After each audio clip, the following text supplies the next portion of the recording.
Wish you happy marriage life. Congratulations Anandarao గారు, అమ్మాయి పెళ్లి చాలా ఘనంగా జరిపించారు. Thank you sir, thank you very much. చూడు గోపి, వచ్చే గెస్ట్ నువ్వు కాస్త జాగ్రత్తగా రిసీవ్ చేసుకో, వాళ్ళకి ఏ లోపం లేకుండా చూ. అలాగే. నమస్తే సార్. నమస్తే. Thank you. నమస్తే.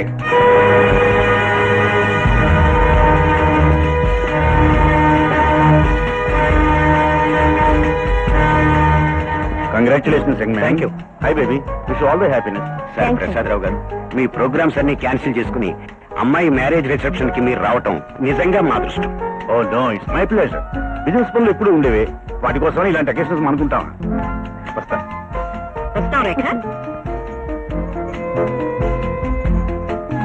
హలో, లక్ష్మీ వరప్రసాదరావు గారు. ఏమిటి, మేము కలకత్తాలో ఉన్నామని మమ్మల్ని పూర్తిగా మర్చిపోయినట్టున్నారు? ఈ మధ్య మీ అమ్మాయి పెళ్లి చేశారట, కనీసం వెడ్డింగ్ కార్డు అయినా పంపించలేదు. అది అనుకోకుండా జరిగిపోయిందండి. ఎవరిని పిలవడానికి కనీసం మీ అల్లుడినైనా పరిచయం చేయండి. అతను ఊళ్ళో లేదండి, బిజినెస్ పని మీద ఢిల్లీ వెళ్ళాడు.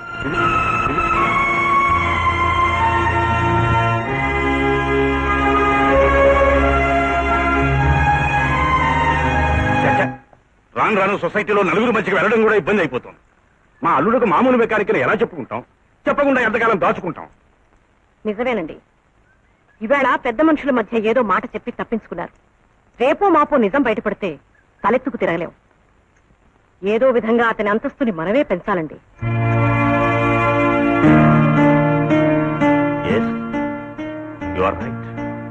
ఎలాగైనా అతని స్టేటస్ మనమే పెంచాలి, లేకపోతే ముందు ముందు మనకే అవమానం.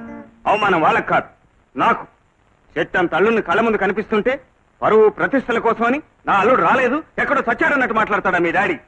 అంత పచ్చి అబద్ధాలు ఆడటానికి ఆయనకి సిగ్గులేదు. నా సంపాదన తక్కువే కావచ్చు, కానీ అది నేను కష్టపడి సంపాదిస్తున్నాను, గౌరవంగా బ్రతుకుతున్నాను. ఏమండి, జరిగిన విషయం మర్చిపోండి. నేను ఒక సలహా చెప్తాను, వింటారా? ఏంటది? సంపాదన అనేది పెరగటం తప్పేం కాదుగా. ఏ, ఇప్పుడు నా సంపాదనతో నువ్వు సుఖపడ్డం లేదా? అలాగని నేను అన్నానా? నేను చెప్పేది అర్థం చేసుకోండి.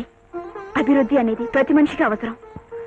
మీరు నా డాడీ దగ్గర నుంచి కొంత డబ్బు అప్పుగా తీసుకుని సొంతంగా గ్యారేజ్ ఓపెన్ చేశారనుకోండి, మీకున్న పట్టుదలతోనూ తెలివితేటలతోనూ కృషి చేస్తే వేలకు వేలు గడించవచ్చు, లక్షాధికారి కావచ్చు. రేఖ, అప్పుగానైనా సరే ఒకళ్ళ ముందు చేయి చాచడం అడుక్కోవటమే అవుతుంది. దానికంటే ఉన్నదాంతో మన ఇద్దరం సరిపెట్టుకుంటే మంచిది. ఇద్దరు వరకైతే పర్వాలేదండి, ఇక ముందు ముందు మనకు పిల్లలు పుడతారు, సంసారం పెరుగుతుంది. పుట్టబోయే పిల్లల్ని వాళ్ళ అమ్మని ఎలా చూసుకోవాలో నాకు బాగా తెలుసు.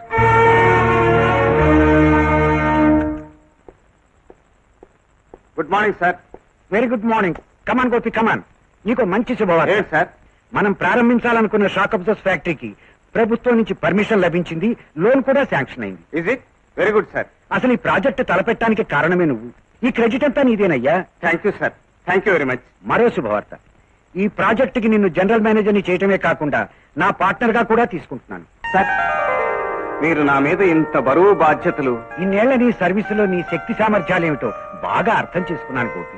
నీలాంటి అర్హత కలిగిన మనిషి నా పార్ట్నర్ కావటం చాలా ఆనందకరమైన విషయం. అంతేకాదు, ఈ రోజు నుంచి నీ జీతం నెలకు 5,000 రూపాయలు చేస్తున్నాను. రేఖ, రేఖ, రేఖ, ఏమిటండి, ఏమిటా కేకలు? రేఖ, హ్యాపీ న్యూస్. అయ్యో, చూడండి, ఏం చెప్పండి. I love you darling. I like you so much. Happy news, very very happy news. నాకు ప్రమోషన్ వచ్చింది డార్లింగ్, ప్రమోషన్. కొత్తగా పెట్టబోయే ఫ్యాక్టరీలో మనకు పార్ట్నర్షిప్ ఇచ్చారు. ఇవాళ నుంచి నా జీతం ఎంతో తెలుసా? 5,000. 5,000? అవును, అక్షరాల 5,000 రూపాయలు. నాకు తెలుసండి, ఇలాంటి మంచి రోజు తప్పకుండా వస్తుందని. ఎవరి మీద ఆధారపడకుండా, ఎవరి దయాధర్మను ఆశించకుండా, సొంత కష్టాన్ని నమ్ముకున్నందుకు 5,000 ఏంటండి? 5 లక్షలు వచ్చినా ఆశ్చర్యం లేదు. రేఖ, మగవాడి జాతకం ఇల్లాలి అదృష్టంతో ముడిపడి ఉంటుందంటారు. అసలు దీనికి అంతటికీ కారణం నువ్వు. లేమిలో నా బ్రతుకులోకి అడుగు పెట్టి నవ్వుతూ పేదరికాన్ని పంచుకున్నావు. ప్రతి క్షణం నాకు ధైర్యాన్ని ఇచ్చావు. నిజంగా ఈ రేఖ రాకతో నా అదృష్ట రేఖ మారిపోయింది. You are very lucky for me. చాలా థ్యాంక్స్. ఈ సంతోషాన్ని మనం బ్రహ్మాండంగా సెలబ్రేట్ చేసుకోవాలి. చాలా వెరీ గుడ్. చూడు, ఆశ్చర్య తీసి అలాగేనమ్మా. ఆయా, అయ్యో చూడు అది తుడిచిన చాలు కానీ ఇవి తీసి కరెక్ట్ గా అలాగేనమ్మా. ఇది అవతల పెట్టు అక్కడే అక్కడే పెట్టే నమస్కారం అయ్యగారితో చెప్పాను చాలా థ్యాంక్స్ అని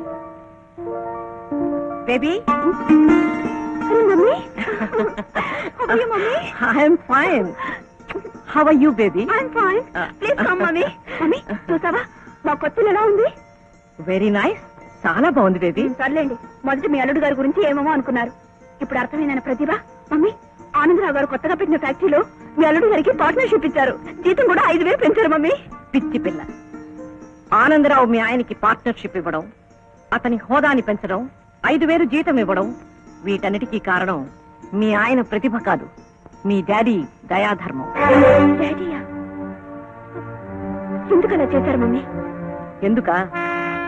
కూతురు సుఖపడాలనే కోరికతోనూ, అల్లుడి అంతస్తు పెరగాలనే ఉద్దేశంతోనూ, సొసైటీలో మా పరువు ప్రతిష్టలు నిలబడాలనే తాపత్రయంతోనూ చేశారు.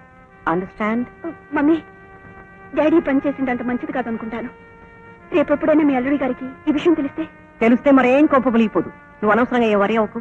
అన్నట్టు రేఖ, సుశీలాంటిని వాళ్ళ అమ్మాయిని అల్లుణ్ణి మీ ఇంటికి డిన్నర్కి రమ్మని నేను పిలిచాను. మమ్మీ వాళ్ళు వస్తున్నారు. అది కాదు మమ్మీ, మీ అల్లుడి గారికి ఒక మాట కూడా చెప్పకుండా. వాట్? నువ్వు నీ రిలేటివ్స్ ని డిన్నర్కి పిలవడానికి కూడా మీ ఆయన పర్మిషన్ అడగాల? ఇది నీ ఇల్లు, నీ వాళ్ళని ఇక్కడికి పిలిచే అధికారం, హక్కు నీకున్నాయి. మమ్మీ ఒక మాట. ఇంకేం మాట్లాడకు. వాళ్ళని తీసుకుని సాయంకాలం నేను ఇక్కడికి వచ్చేస్తాను. డ్రింక్స్ డిన్నర్ అన్ని నేనే అరేంజ్ చేస్తాను. Okay baby? Good morning sir. Good morning. అయ్యగారు ఆఫీస్ లో ఉన్నారా? ఉన్నారండి. వరప్రసాదరావు గారు, నా జీవితాంతం మీకు రుణపడి ఉంటాను. తమరు దయతలిచి ఫ్యాక్టరీ పెట్టుకోవటానికి లక్షలు అప్పించారు. గవర్నమెంట్ లో మీ ఇన్ఫ్లుయెన్స్ ఉపయోగించి లైసెన్స్ తెప్పించారు. మీకు ఎలా కృతజ్ఞతలు చెప్పుకోవాలో నాకు తెలియటం లేదు.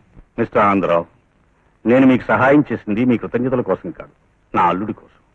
నా అల్లుడి గోపి స్టేటస్ పెరగాలని, అతనికి సొసైటీలో గుర్తింపు రావాలని, గౌరవ ప్రతిష్టలు దక్కాలని మీకు సహాయం చేశాను.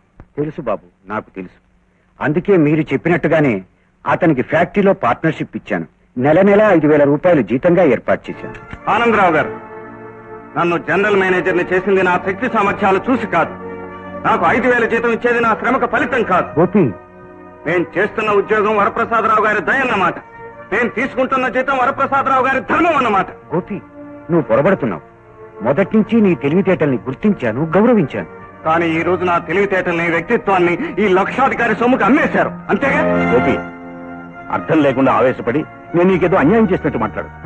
నేను ఏం చేసినా నీ బాగు కోసం, నీ భవిష్యత్తు కోసం కాదు. మీరు చేస్తున్నది నా బాగు కోసం కాదు, నా భవిష్యత్తు కోసం కాదు. మీ పరువు కాపాడుకోవటానికి, మీ ప్రతిష్టకు భంగం రాకుండా ఉండటానికి. మీ అల్లుడు ఓ చిన్న గ్యారేజ్ లో పనిచేస్తున్నాడంటే మీకు చిన్నతనం, ఓ చిన్న కొంపలో కాపురం ఉంటున్నాడంటే మీకు అవమానం. అందుకే ఏదో ఒక విధంగా నాకు సిరి సంపదలను చుట్టబెట్టి, పరువు ప్రతిష్టలను కట్టబెట్టి, మీతో సమానంగా ఐశ్వర్యం అనే అందలు వెక్కించి ఊరేగించాలనుకున్నారు. అందుకే ఈ పని చేశారు. అవును, డబ్బును గౌరవించి డబ్బుకు లొంగిపోయే ఈ సంఘంలో అందరికంటే నాకు ఎత్తైన స్థానం ఉంది. నా అల్లుడు అయిన నువ్వు నీ పేదరికంతో నా పరువుని దెబ్బతీసి నన్ను నలుగురిలో నవ్వులు పాలు చేస్తావనే భయంతోనే నిన్ను ఐశ్వర్యంలో నిలపాలనుకున్నాను. అది కాదని పేదరికమే పరువు ప్రతిష్ఠ అనుకుని, అడుక్కు తినడమే ఆత్మగౌరవం అనుకుని మూర్ఖత్వంలోనే నువ్వు బతుకుతానంటే అది నీ దురదృష్టం, నీ దౌర్భాగ్యం. పరాయి వాళ్ళ దయాధర్మాల మీద పరువు ప్రతిష్టలు పెంచుకోవాలనుకోవటం ఆత్మాభిమానాన్ని అమ్ముకోవటమే అవుతుంది. కేవలం రూపాయి విలువే తెలిసిన మీకు ఆత్మగౌరవం విలువ ఏనాటికి తెలియదు. ఆత్మగౌరవం ఉన్న నేను మీ కల్లుడు కావటం మీ అదృష్టం. ఐశ్వర్యం మాత్రమే ఉన్న మీరు నాకు మావ కావటం నా దురదృష్టం.